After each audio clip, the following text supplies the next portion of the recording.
On today's episode, the second aspect of what could we see from here is a change in consumer behavior as a result of this. So the ability to engage online, the ability to overcome either digital or vernacular language illiteracy, innovation around payment systems, osmosis of technology, and then finally innovation of localized solutions for localized problems in many of these markets. Welcome to the Active Share podcast that explores less obvious investing insights in a world that's always changing. I'm your host, Hugo Scott-Gall.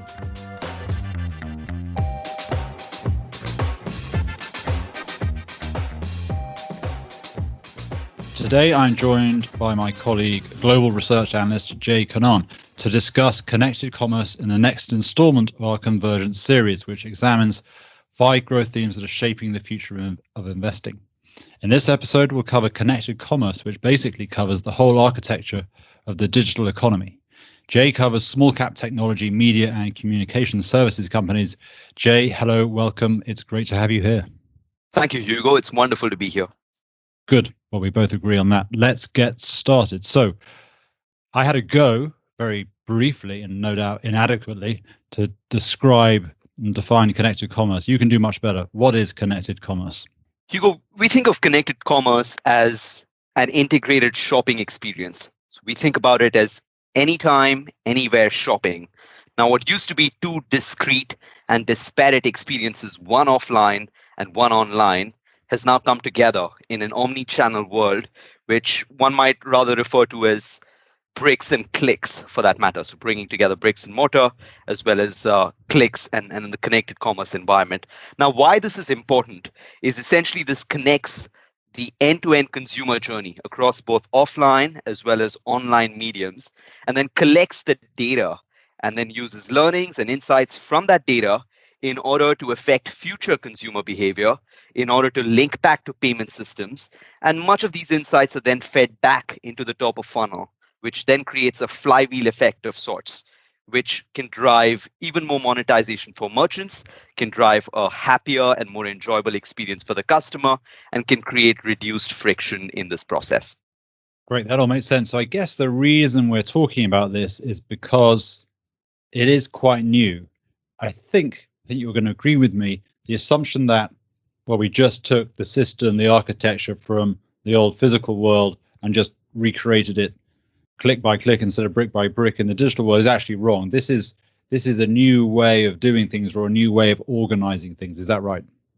I think that's fair, Hugo. So one would say that we bring together the best of both of the offline as well as the online journeys and experiences, and then connect them in a way in which they can talk to each other. So they can share insights from what a consumer likes offline to what he or she may like online. So if you prefer apparel of a certain brand or a certain size offline, there's a good chance you likely want a similar experience or have similar interests online as well.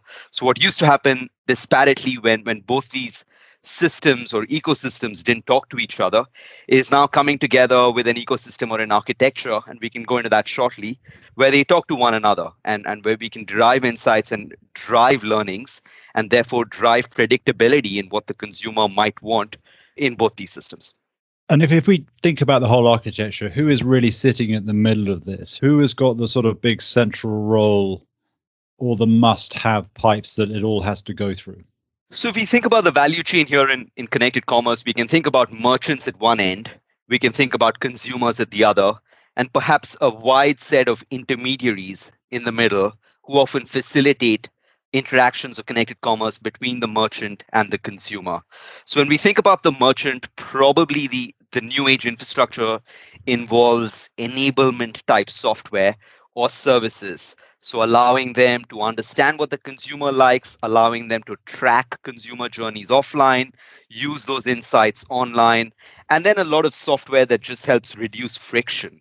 So enablement in terms of a digital point of sales, enablement in terms of connecting with financial ecosystems, and then of course customer management. This can be a traditional CRM system, but it can also be managing loyalty systems, tracking what consumers do across other websites, targeted advertising, so on and so forth.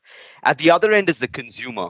And for the consumer journey, why this is important is so that they can then have pipes or payment intermediaries. So the same way they pay offline is a way they pay online. And if that is not the case, especially given regulatory constraints or countries in which these ecosystems operate, then that can change using intermediaries.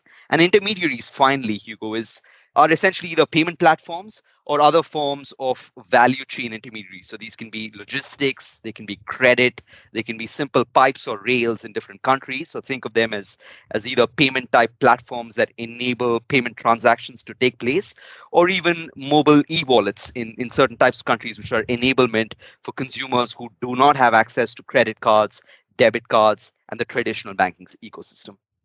You touched on it a bit there, but I'm very interested in the question of, is this all now done? Because certainly digital commerce, the online economy feels very smooth and frictionless versus how it used to feel. But one of the ways we always like to think about growth is by asking the questions of, where are there still frictions? Where are there problems to solve? So will we look back, say 10 years time and say, system back in 2020, 2021 was pretty antiquated. It had these frictions, these pain points. It was slow.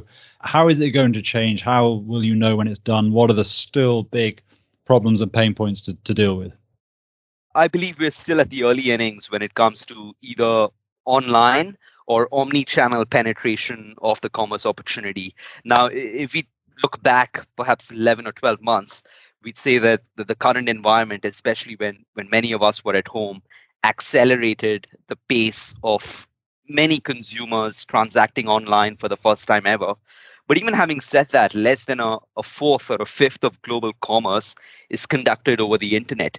And it's funny, but I remember what the CEO of Stripe, which is a large payments company, often says, which is their mission as a company, is to increase the GDP that is transacted over the internet. I'm paraphrasing here, but essentially what that means is that there is a lot more here to go when it comes to connected commerce and the online experience. Now, what can we think of when the jobs that are done by these either intermediaries or platforms going forward, and how that can change? Well, the simple low-hanging fruit here is reducing friction. And irrespective of what we think, there is increased friction between either the different platforms, the types of authentication we need, the types of payment methods, the commissions that are paid, and simply the leakage in many ways of a dollar that is spent by a consumer versus the residual part of that dollar that actually reaches the merchant. And to the extent we can create more efficiencies across the system, the consumer and the merchant can probably transact at a price that is much closer to each other than what it is today, and both can have a more enjoyable experience, a more insightful experience, where you can have more targeted products and services at consumers who can then purchase them either cheaper, efficiently, or faster in a more enjoyable manner. So far we've talked in a sort of generalized way, but I wonder if you could talk a bit about the difference between developed markets, emerging markets. By that we mean Europe and US versus kind of rest of the world, but certainly Asia, how the architecture looks different and why it looks different. And I suppose here I'm really getting at this idea of leapfrogging. When you didn't have to disrupt something that wasn't there, it's a lot easier. That's right. So one easy analogy here that we could point to when thinking about how this opportunity set might play out in developing countries or in emerging markets versus those that are developed is to look at the spread of telecommunication services over the past 3 or 5 decades. So we had fixed line telephony in developed markets, which is essentially a landline that you could use at home or in the office. And then that transition towards mobile phone penetration, which at the first instance were just feature phones where you could either text or make voice calls. And then finally, the advent of data. Now, in emerging markets, we leapfrogged much of that. So we went from absolutely no connection, so maybe snail mail or telegram services, or for the most part, extremely, I'd say, connectivity that wasn't first rate, to smartphone data and the availability of cheap data, the availability of fast data, and what was often populations which either didn't have access to much of the online world, now coming online for the first time ever.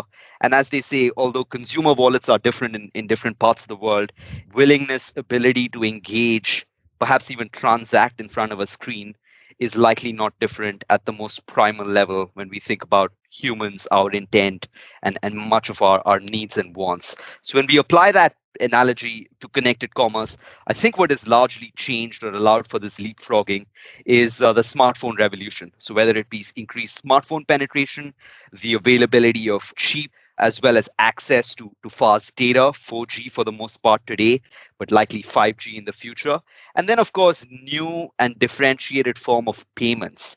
Now, in the emerging world, much of the population is either underbanked or unbanked for the most part, which means that credit cards, usage of systems like PayPal is not something that those markets are essentially used to. So what we've seen is new innovative technology. So we think about mobile wallets, we think about easier payment access, anti-fraud systems, which are unique and differentiated in terms of what they target, who they target, and a lot of these connections with the online ecosystem. So online shopping experience, logistics infrastructure that it's connected to is very differentiated in emerging markets. Think about last mile access, non-standardized logistics infrastructure, so on and so forth. So those are two or three examples where one needs more specific, geography-specific use cases as opposed to perhaps global cross-border payment providers or technology platforms enablement software. Is one of the big areas of growth understanding behavior, consumer behavior, customer behavior in terms of, now, I guess in some ways we feel we understand it already versus where we were when things were essentially dumb. Someone bought something, but you got no feedback. You didn't understand the purpose. You didn't understand why they went to that place. You didn't understand what they were searching for. So in some senses, you could argue there's quite a lot that's understood. But I wonder, back to my sort of question, in 5 years' time, 10 years' time, understanding intent, desires, predictive, are we still quite early on that journey? And does that sort of tie back to what you were saying about the sort of the GDP of the internet? The GDP of the internet still might be quite early, still almost in its infancy, because there's a lot that we don't understand in terms of what you would ultimately, any producer, any seller would like to know versus what they do know. That's still quite a big gap. That's right, Hugo. So a good way to think about this might be to think about the evolution of the advertising business model and how that has transitioned as it relates to either improving the way one could measure the intent of the targeted audience and then relay that back to the top of funnel. So make advertising even more targeted, even better as a result of that. So back in the day, we had offline ads. So at its most basic form, think of a billboard that you and I drive by every day, and we see the same billboard all the time.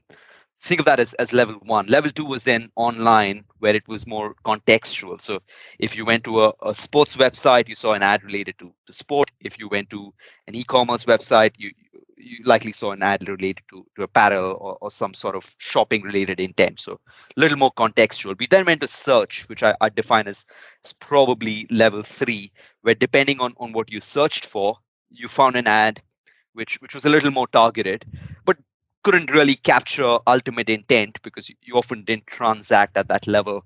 We're now moving into level 4 or level 5, which I would argue on an absolute basis is still very early, where either merchants or ecosystems can track a consumer's journey. So they see some of your past behavior in terms of either transactions, intent, what you may be looking for. And then there's predictive analytics on that, of course, well within the bounds of what can be allowed in a privacy controlled and sensitive environment. But that helps enhance the customer experience, also enhances intent for the consumer when it comes to what they might be wanting to do. And I would say that's where we are today. Where can we go here from further? Well, we can do a lot more with intent. So we can have business models where essentially companies are paid based on the return on investment you get for the marketing spend. So cost per converted customer as opposed to cost per either impression or cost per showing an ad. And that's one example of where we might be going forward. So we can do a lot more for that. Also, when it comes to merchants, which is the other stakeholder here in the ecosystem, you can have just-in-time inventory management and a lot more in terms of predictive behavior of a customer. Think about grocery online purchases when it came to the current environment. And a lot of retailers were quickly able to bring that up to speed and their inventory systems, because grocery behavior for the most part is repeatable, predictable.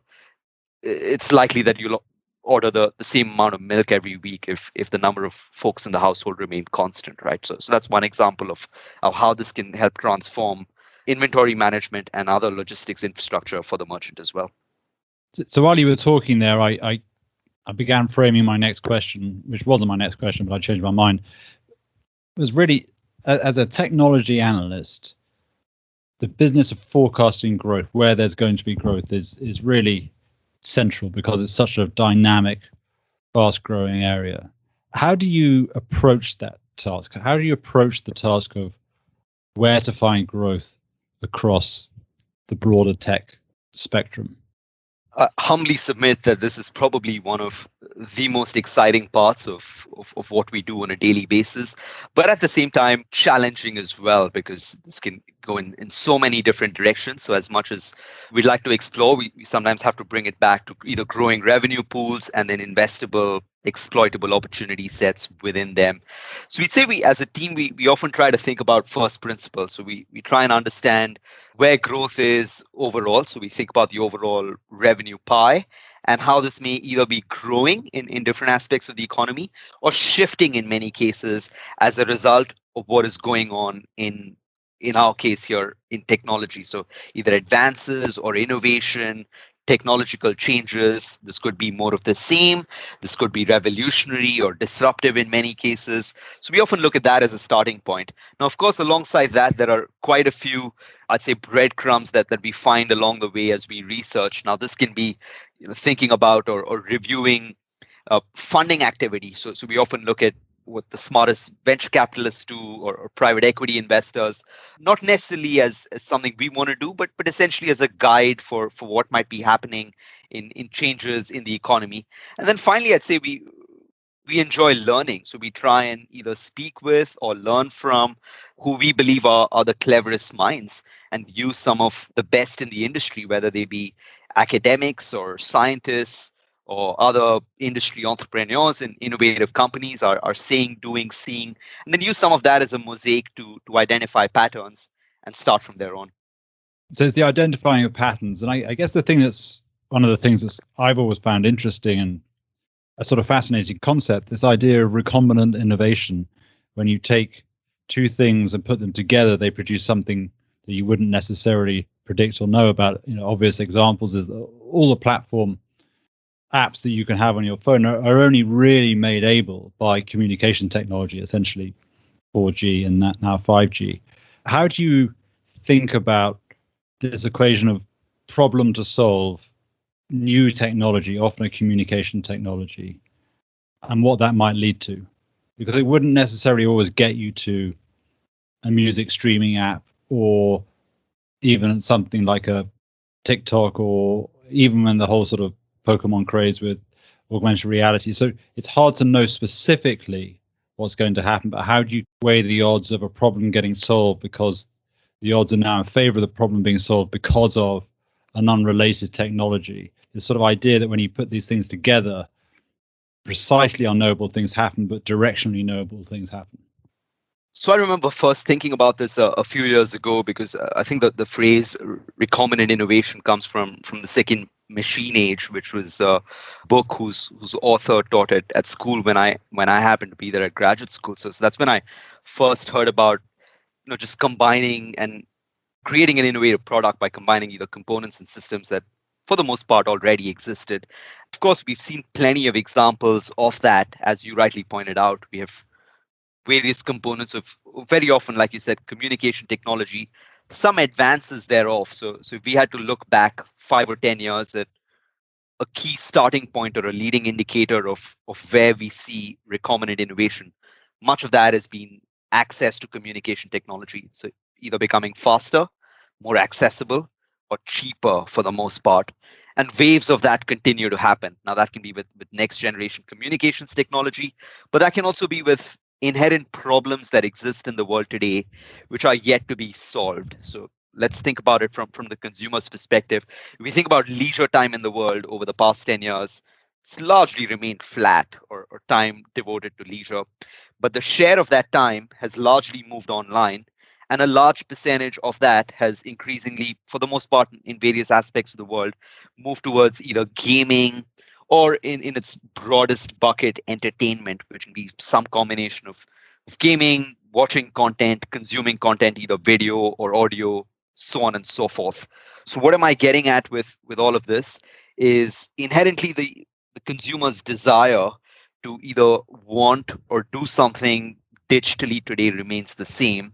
And then when we put that together with a lot of these other elements, so you bring in commerce from one direction, so we all will continue to shop. Think about gaming.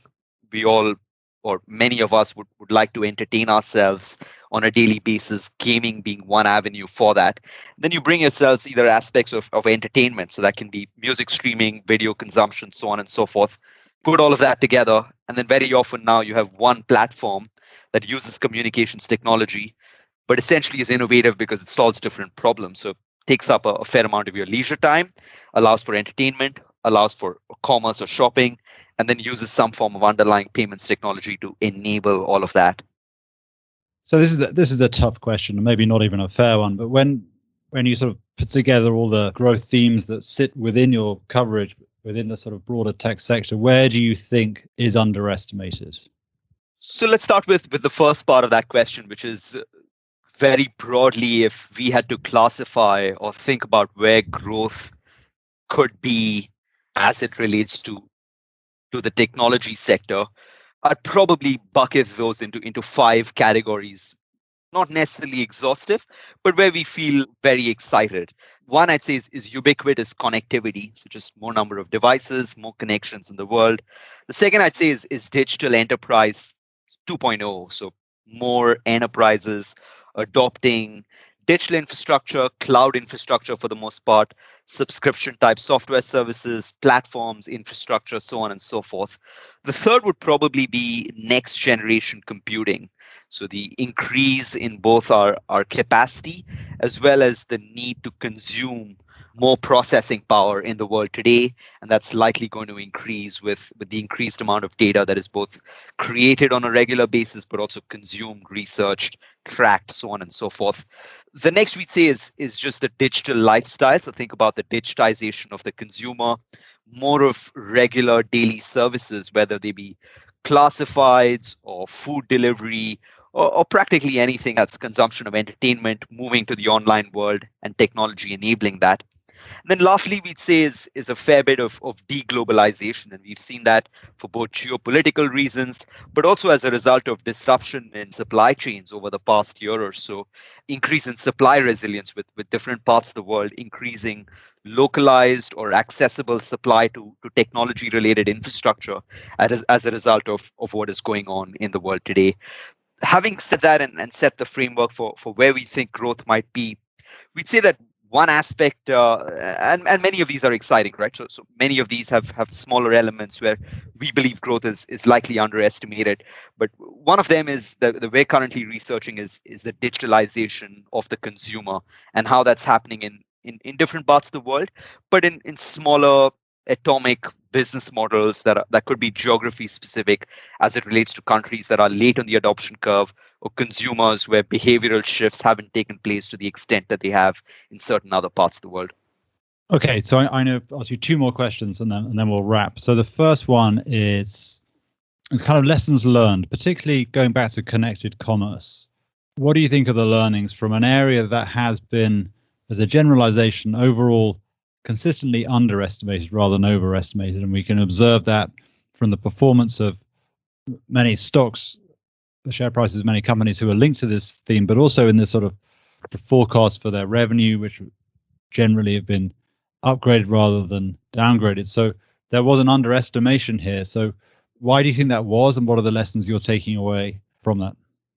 So perhaps at the first instance, Hugo, thinking about lessons learned, maybe we'll use what you just mentioned 2 questions ago, which is recombinant innovation. And we'd say often innovation or technology is incremental for the most part until there's a step function change at some point and then it becomes radical. So what does that mean, or what's the case study here? We think about wider smartphone penetration, cheap access to and ubiquitous connectivity, so data access, especially in emerging markets. And as investors, or a wide part of the investment community, underestimating not the first level impact of that, so number of people in these countries who buy a smartphone or get connected, we have lots of data on that, but the second and tertiary impacts of wider smartphone adoption. That is likely one area or aspect that has been underestimated, especially in connected commerce related business models in the emerging world. And we've often seen that either in South Asia, Southeast Asia, Latin America more recently, and perhaps the new unexplored investable opportunity is parts of Africa where connectivity is still in its first few stages. So I'd say that's probably underestimated at the first instance. The second aspect of what could we see from here, or lessons that we could have learned, is a change in consumer behavior as a result of this. So the ability to engage online, the ability to overcome either digital or vernacular language illiteracy, innovation around payment systems, osmosis of technology, and then finally innovation of localized solutions for localized problems in many of these markets. So it's often easy to paint a single brush, suggesting that one global technology would likely penetrate and be adopted in its shape and form around the world. But we often see that as not being the case. So we underestimate the ability of local innovative companies to produce solutions that cater to their local markets, and the durability of their competitive advantage sustaining over many, many years. That brings me to my final question, which is a tough one because, well, it's a tough one in the sense that it's hard to know. It's an easy one to answer because it's hard to prove you wrong. But give me some sort of moonshots. Give me some low probability but high impact things that could radically change the economy, the way we live, certainly change your area, technology more broadly. What are the kind of things that are maybe not visible today but are being worked on that could have an outsized impact if they come to fruition? Let's perhaps start with the more obvious ones, and then we can go to less obvious ones as we think along here. So at the first instance, I'd say a faster rollout of 5G, which is the newest communication technology, perhaps can lead to new business models that don't necessarily exist today. So for the most part, we think this would be faster than the current infrastructure, better experience, but similar to what we saw with 4G and ride hailing or food delivery, there could be new use cases here in terms of smart cities, fixed wireless, so social use cases of reaching parts of the population who don't have access to high speed broadband internet today. And then areas like connected vehicles, so autonomous vehicles, connected cars, speaking with each other, and perhaps that leading to better safety outcomes or better efficiency outcomes. So that's maybe one area that we could crystal ball on. When we think of less obvious ones, let's think about broadly what's happened over the past year. I'd say as a result of the current environment, we've had a higher degree of personalization of oneself, or increased personalization of technology within oneself. And here we can think about either wearable devices, we can think about smart dust, or even smart fabric for that matter, which may not be so much of a moonshot 5 years from now, especially if we have faster, cheaper, more ubiquitous connectivity. We could have many of us constantly connected, not just with one another, but with ourselves as well. And that data being used to either predict health outcomes or do other things that may lead us to eating healthier, exercising more, speaking with one another, connecting with those, or predicting mental health issues, things like that. And then I'd say perhaps the other aspect of this, which we can also think about, is the commercialization of either drones, which isn't a moonshot anymore, but certainly has many challenges between what is done today in a more secure manner, and what can be done where delivery packages arrive on a drone as opposed to being delivered by someone. So those are 3 or 4 examples of where we could see outsized impact to revenue pool creation or shifts in the future. I thought you were going to talk about space and maybe also companion robots, which would have made lockdown a lot easier for some people. Well, there's always your closest video streaming service to learn more about those two, I'd say, at this point in time. True. Very true. Very true. Jay, I'm going to say thank you very much for coming on the show. It was a delight to have you. We covered a lot of stuff. And so thank you again. Thank you. Thank you for listening to today's episode of The Active Share. To hear additional insights from William Blair Investment Management, visit us at blog.williamblair.com. The Active Share is available on iTunes, Stitcher, Google Podcasts, and TuneIn. For questions, comments, or topics you'd like to hear discussed, email us at podcastim@williamblair.com.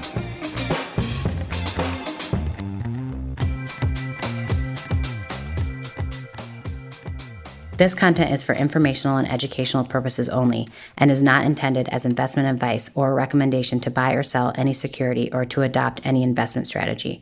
Investment advice and recommendations can be provided only after careful consideration of investors' objectives, guidelines, and restrictions. The views and opinions expressed are those of the speakers as of the date of this recording, are subject to change without notice as economic and market conditions dictate, and may not reflect the views and opinions of other investment teams within William Blair Investment Management. Factual information has been obtained from sources we believe to be reliable, but its accuracy, completeness, or interpretation cannot be guaranteed. Any discussion of particular topics is not meant to be comprehensive and may be subject to change. This material may include forecasts, estimates, outlooks, projections, and other forward-looking statements. Due to a variety of factors, actual events may differ significantly from those presented. Past performance is not indicative of future results. Investing involves risk, including the possible loss of principal. Any investment or strategy mentioned herein may not be suitable for every investor. References to specific companies are for illustrative purposes only and should not be construed as investment advice or a recommendation to buy or sell any security. William Blair Investment Management may or may not own any securities of the companies referenced. It should not be assumed that any investment in the companies referenced was or will be profitable.